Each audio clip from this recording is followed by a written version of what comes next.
ভালোবাসার রঙিন স্বপ্নে ভর করে ঘর ছেড়েছিলেন এক তরুণী। ভেবেছিলেন প্রেমিকের হাত ধরে শুরু হবে নতুন জীবন, প্রিয় মানুষের সাথে বসবেন বিয়ের পিঁড়িতে। কিন্তু বিয়ের সেই আশ্বাস যে ছিল আসলে এক নির্মম প্রতারণার ফাঁদ, তা তিনি টের পেলেন নিঃস্ব হয়ে রাস্তায় দাঁড়ানোর পর। ঝিনাইদহের কালীগঞ্জে বিয়ের প্রলোভনে ডেকে এনে প্রেমিকার ব্যবহৃত মোবাইল ফোন, জমানো নগদ টাকা ও মূল্যবান সব সামগ্রী নিয়ে চম্পট দিয়েছে এক কথিত প্রেমিক। প্রেমিকের এমন বুক ভাঙা প্রতারণায় যশোরের নোয়াপাড়া থেকে আসা ওই তরুণী এখন দিশেহারা।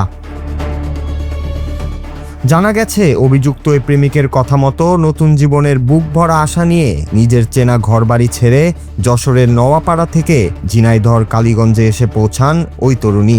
কিন্তু কালীগঞ্জ বাস স্ট্যান্ডে পৌঁছানোর পর সুযোগ বুঝে তরুণীর সাথে থাকা নগদ অর্থ, মোবাইল ফোন ও মালামাল হাতিয়ে নিয়ে ভিড়ের মধ্যে উধাও হয়ে যায় সেই কথিত প্রেমিক। অজানা অচেনা জায়গায় সহায় সম্বল হারিয়ে এবং ভালোবাসার মানুষের এমন বিশ্বাসঘাতকতায় এক পর্যায়ে মাঝ রাস্তাতেই কান্নায় ভেঙে পড়েন ওই অসহায় তরুণী। সামাজিক মাধ্যমে ছড়িয়ে পড়া একটি ভিডিওতে দেখা যায়, বাস স্ট্যান্ডের নির্জন রাতে হাত থেকে ব্যাগ নামিয়ে ডুকরে ডুকরে কাঁদছেন ওই তরুণী। তার কান্নাকাটি দেখে স্থানীয় উৎসুক জনতা চারপাশে ভিড় জমায় এবং তাকে সান্ত্বনা দেওয়ার চেষ্টা করে। খবর পেয়ে ঘটনাস্থলে পৌঁছায় কালীগঞ্জ থানা পুলিশের একটি দল।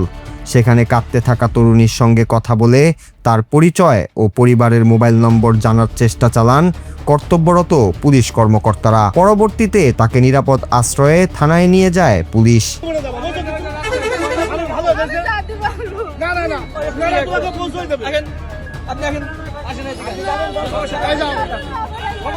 পুলিশ সূত্রে জানানো হয়েছে, পুরো বিষয়টি ইতিমধ্যেই গুরুত্বের সঙ্গে খতিয়ে দেখা হচ্ছে।